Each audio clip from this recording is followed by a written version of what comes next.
नमस्कार दोस्तों, मैं हूं अनुज कुमार जोशी और आप सुन रहे हैं जन्मभूमि संवाद। आज मैं आपसे कोई राजनीतिक बहस नहीं करने वाला, ना ही किसी पार्टी का पक्ष लेने वाला हूं। आज बात होगी उस दर्द की जो उत्तराखंड के हजारों खाली पड़े घरों में गूंजता है। वो दर्द जिसका नाम है पलायन।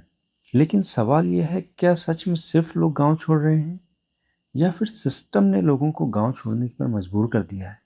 कभी उत्तराखंड के गांवों की सुबह की शुरुआत गायों की घंटियों, खेतों की खुशबू और बच्चों की आवाज से होती थी। आज वहीं उन्हीं घरों में ताले लटक रहे हैं, स्कूल बंद हैं, खेत सूखे पड़े हैं और घरों की दीवारें धीरे धीरे टूट रही हैं। आखिर क्यों? क्या पहाड़ के लोग अपने गांव से प्यार नहीं करते? करते हैं, बहुत करते हैं, लेकिन प्यार पेट नहीं भरता। जब गांव में अस्पताल ना हो, अच्छी शिक्षा ना हो, रोजगार ना हो और सड़कें अधूरी हों, तो इंसान आखिर कब तक रुके? आज उत्तराखंड का युवा गांव छोड़ रहा है, दिल्ली, देहरादून, हल्द्वानी या फिर विदेश तक जा रहा है।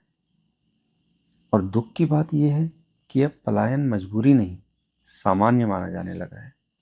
अगर कोई अपने गांव में रहना भी चाहता है, खेती करना चाहता है या कुछ नया शुरू करना चाहता है, तो लोग कहते हैं, भाई यहाँ कुछ नहीं रखा।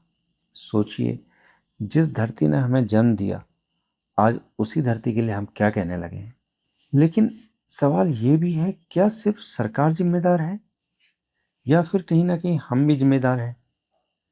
हमने गांव की जमीन को बोझ समझना शुरू कर दिया है, खेती को पिछड़ापन मान लिया है और शहर की नौकरी को ही सफलता का पैमाना मान लिया है।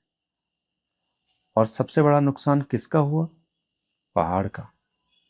क्योंकि जब गांव खाली होते हैं तो सिर्फ घर नहीं टूटते, एक संस्कृति टूटती है, लोकगीत टूटते हैं, रिश्ते टूटते हैं और आने वाली पीढ़ियों का जुड़ाव टूट जाता है।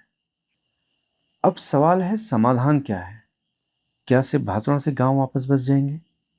नहीं, हमें जमीन पर काम करना होगा, गांव में रोजगार लाना होगा, खेती को आधुनिक बनाना होगा, चकबंदी जैसे सुधार लागू करने होंगे और स्थानीय युवाओं को अवसर देने होंगे।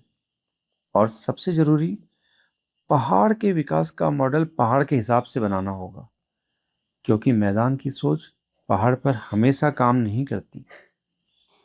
और आज ज़रूरत है सिर्फ से उत्तराखंड लिखने की नहीं, बल्कि सच में उत्तराखंड को समझने की। क्योंकि अगर आज भी हम नहीं जगे, तो आने वाले समय में हमारे गांव सिर्फ गूगल मैप्स पर ही बचेंगे। और मैं आप सबसे पूछना चाहता हूँ, क्या पलायन सिर्फ लोगों की गलती है या सिस्टम ने उन्हें मजबूर किया है? अपनी राय जरूर दीजिएगा। मैं हूं अनुज कुमार जोशी और आप सुन रहे थे जन्मभूमि संवाद। धन्यवाद।